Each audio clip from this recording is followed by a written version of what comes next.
Olá, meus irmãos, vamos para mais uma lição da nossa escola dominical e eu gostaria de começar tratando sobre os 10 mandamentos.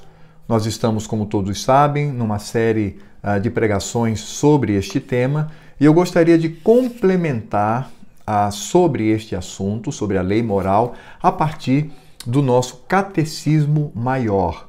Nós vamos, portanto, ver o que esse catecismo, que faz parte dos nossos símbolos de fé, de Westminster, falam acerca deste assunto. Nós temos, portanto, uma introdução muito interessante sobre os 10 mandamentos, que começa com a pergunta 91. Eu não vou tratar desta introdução, você pode ler lá, ela é muito importante para compreendermos a importância dos 10 mandamentos. Então, começando pela pergunta 91, você vai, portanto, compreender a utilidade da lei moral para o cristão hoje. E essa introdução, ela vai até a pergunta 102. Então, você lendo essas perguntas e as respostas, você terá, claro, uma compreensão da importância desta lei. Eu quero começar com a pergunta 103, porque a pergunta 103 ela já trata do primeiro mandamento. E aí, a minha metodologia constará da leitura, da pergunta, da resposta e uma explicação do que isto significa. Muito bem. Então, a pergunta 103, ela diz o seguinte: qual é o primeiro mandamento? E a resposta é: o primeiro mandamento é: não terás outros deuses diante de mim. Esse, portanto, é o primeiro mandamento dos 10 que compõem a lei moral. Aí, em seguida, a pergunta 104 diz assim: quais são os deveres exigidos no primeiro mandamento? Isso é uma coisa interessante, porque é aqui que o nosso símbolo de fé vai fazer uma aplicação ampla para a nossa vida como crentes no cumprimento deste primeiro mandamento. A ideia é o seguinte: quais são os deveres? O que de fato eu devo saber e o que devo fazer com relação a este primeiro mandamento: não terás outros deuses diante de mim? A resposta a esta pergunta diz assim: os deveres exigidos no primeiro mandamento são conhecer e reconhecer Deus como único verdadeiro Deus e nosso Deus, adorá-lo e glorificá-lo como tal, pensar e meditar nele, lembrar-nos dele, altamente apreciá-lo, honrá-lo, adorá-lo, escolhê-lo, amá-lo, desejá-lo e temê-lo. Crer nele, confiando, esperando, deleitando-nos e regozijando-nos nele. Ter zelo por ele, invocá-lo, dando-lhe todo louvor e agradecimento, prestando-lhe toda a obediência e submissão do homem todo. Ter cuidado de o agradar em tudo, e tristeza quando ele é ofendido em qualquer coisa, e andar humildemente com ele. Então, o que se requer de nós com relação ao primeiro mandamento é reconhecer quem é o nosso Deus. Quando nós falamos aqui do nosso Deus, nós estamos falando desse Deus que compõe a Santíssima Trindade, esse Deus triuno, Deus Pai, Deus Filho e Deus Espírito Santo. Ele diz então que nós devemos ter toda atitude que glorifica o Senhor, que demonstra o nosso temor, o nosso amor para com Ele. Ele é o nosso Deus e nós vivemos aqui para agradá-lo. A primeira pergunta do nosso catecismo diz: qual é a finalidade do homem sobre a terra? A resposta é: a finalidade do homem sobre a terra é glorificar a Deus e desfrutar da sua presença para sempre. Esta é, portanto, a forma como devemos encarar este primeiro mandamento. Por isso nós temos aqui uma riqueza que fala do amor, do temor, de prostrar-se, de obedecer, de se alegrar com aquilo que enaltece o seu nome, de nos entristecer com aquilo que ofende ao Senhor. Portanto, é a manifestação do nosso amor, da nossa adoração, do nosso temor, do nosso culto a Deus. Por isto, quando eu me disponho a ir ao culto, a guardar o dia do Senhor, a honrá-lo, a obedecê-lo, a manifestar toda a glória do Senhor, isso significa dizer que eu não tenho outros deuses diante dele na minha vida. A pergunta 105 diz assim: quais são os pecados proibidos no primeiro mandamento? Veja que o primeiro é positivo, né? O que, de fato, quais são os deveres? O que eu devo fazer olhando para o primeiro mandamento? Agora, o nosso símbolo de fé vai dizer o que eu não devo fazer. São os pecados proibidos no primeiro mandamento. E a resposta diz o seguinte: os pecados proibidos no primeiro mandamento são o ateísmo, negar ou não ter um Deus, a idolatria, ter ou adorar mais de um Deus ou qualquer outro juntamente com o verdadeiro Deus ou em lugar dele, não tê-lo e não confessá-lo como Deus e nosso Deus, a omissão ou a negligência de qualquer coisa devida a ele, exigida neste mandamento, a ignorância, o esquecimento e as más concepções, as falsas opiniões, os pensamentos indignos e ímpios quanto a ele, a pesquisa audaciosa e curiosa dos seus segredos, toda a impiedade, todo o ódio a Deus, o egoísmo, o espírito interesseiro e toda a aplicação desordenada e imoderada de nosso entendimento, nossa vontade ou os nossos afetos a outras coisas e o desvio deste Deus em tudo ou em parte. A vã credulidade, a incredulidade, a heresia, as crenças errôneas, a desconfiança e o desespero, a resistência obstinada e a insensibilidade sobre os juízos de Deus, a dureza de coração e a soberba, a presunção, a segurança carnal, tentar a Deus, o uso de meios ilícitos, a confiança nos meios lícitos, os deleites e prazeres carnais, um zelo corrupto, cego e indiscreto, a tibieza, ou seja, ser morno, tornar-se morno, e o amortecimento nas coisas de Deus, a alienação e a apostasia de Deus, orar ou prestar qualquer culto religioso aos santos, anjos ou a qualquer outra criatura, todos os pactos com o diabo, consultar com ele e o dar ouvidos às suas sugestões,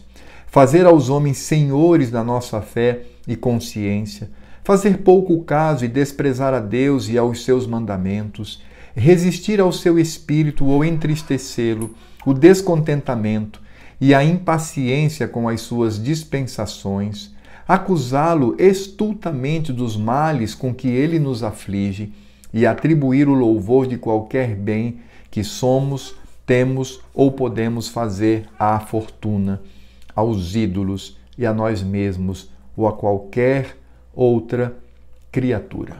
Nossa! Veja a lista dos pecados que podem ser cometidos contra o primeiro mandamento. Quanta coisa nós temos aqui! A dureza do coração, o prazer nas coisas mundanas,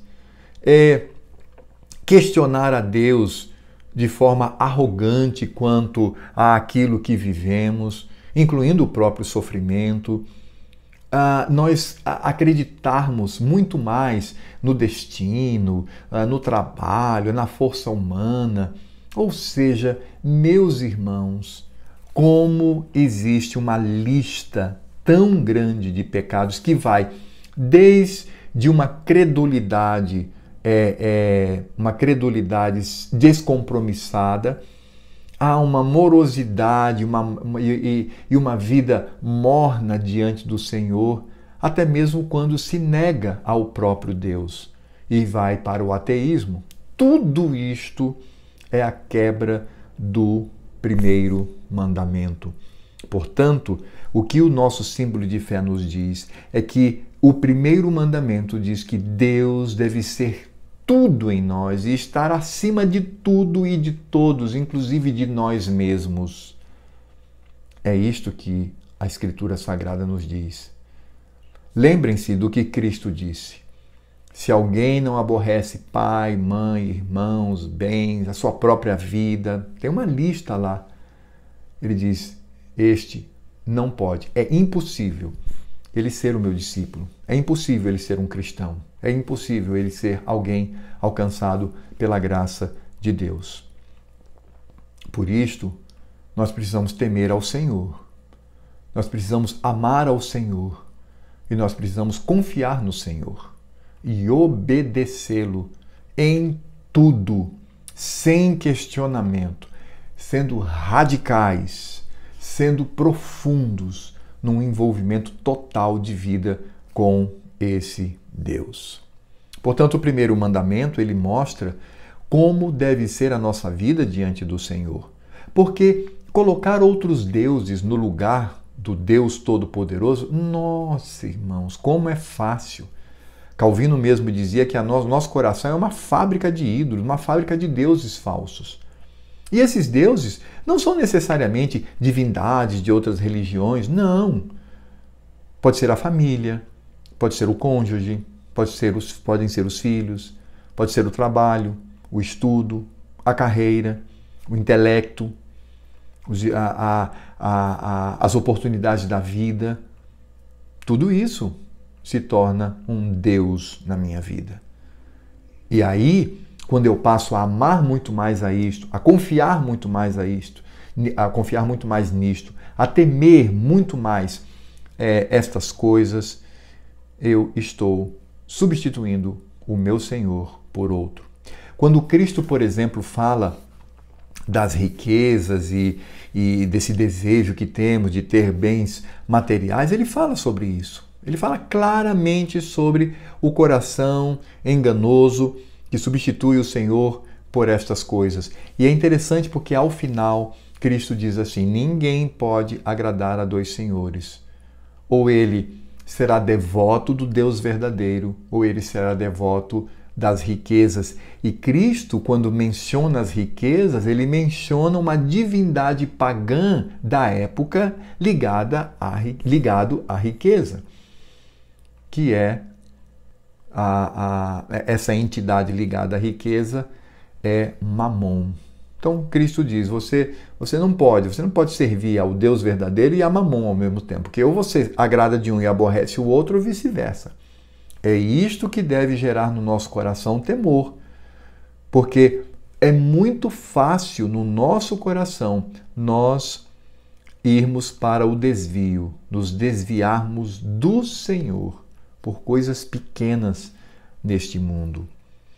A pergunta 106, ela diz o seguinte, o que se nos ensina especialmente pelas palavras diante de mim no primeiro mandamento? Porque lembre-se que ali diz assim, não terás outros deuses diante de mim. É o Deus falando.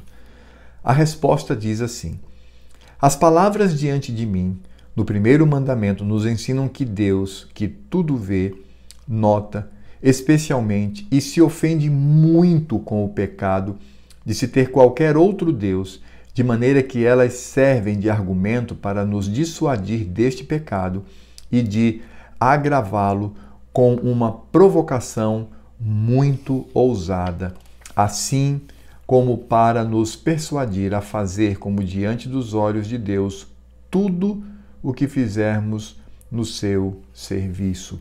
Em outras palavras, quando o Senhor Deus ele utiliza a expressão diante de mim, ele está dizendo com clareza que nós estamos diante dele. A ideia é simples. Se nós constituímos outros deuses, nós constituímos outros deuses na presença do Senhor. É isso que ele está dizendo. Nós não saímos da presença de Deus para constituir outros deuses. Nós constituímos esses deuses diante do Senhor, coram Deo, na presença do Senhor sempre. Por isso é grave, é muito grave. Porque levamos o Senhor à ira, levamos o Senhor aos zelos justos e verdadeiros. Porque estamos cometendo este pecado, estamos nos abraçando, estamos buscando, confiando em deuses tortos, deuses fracos, deuses falsos, deuses que não condizem com a realidade divina do Criador do universo, mas estamos nos abraçando a Ele, estamos adorando a esses deuses falsos diante do trono do Senhor. Que coisa, não é? E a Escritura Sagrada nos diz que esse tipo de relacionamento, esse flerte com outros deuses, é comparado ao adultério.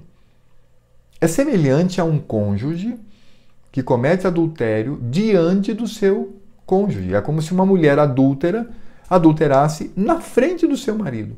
Ou um homem adúltero adulterasse na frente da sua mulher. É isto que é escrito, que os nossos símbolos de fé estão dizendo com base nas Escrituras Sagradas. E como nós temos textos quando Deus diz isto. Vocês me trocaram por outros deuses. Vocês são como prostitutas, como adúlteras. E lembrando que Deus está se referindo como marido. Então, a atitude de pecado é diante do Senhor. Quando transformamos tanta coisa em deuses na nossa vida, e assim afrontamos ao nosso Deus. Não terás outros deuses diante de mim. É o que diz o nosso Deus. Isto deve gerar em nós temor profundo por causa do nosso coração pecaminoso, o desejo de amá-lo profundamente, e isto deve fazer parte da nossa vida, e nós devemos também, meus amados irmãos, confiar apenas nele, apenas no Senhor. Que vivamos este primeiro mandamento para a sua glória, a glória do nosso Deus. Terminamos aqui a nossa lição, nossa primeira lição sobre os 10 mandamentos. Se o Senhor Deus quiser, na próxima lição nós trataremos sobre o segundo mandamento, que trata mais especificamente do culto. O primeiro mandamento trata da pessoa de Deus. O segundo mandamento tratará sobre o culto ao nosso Deus. E que Ele mesmo nos abençoe como seus filhos. Amém.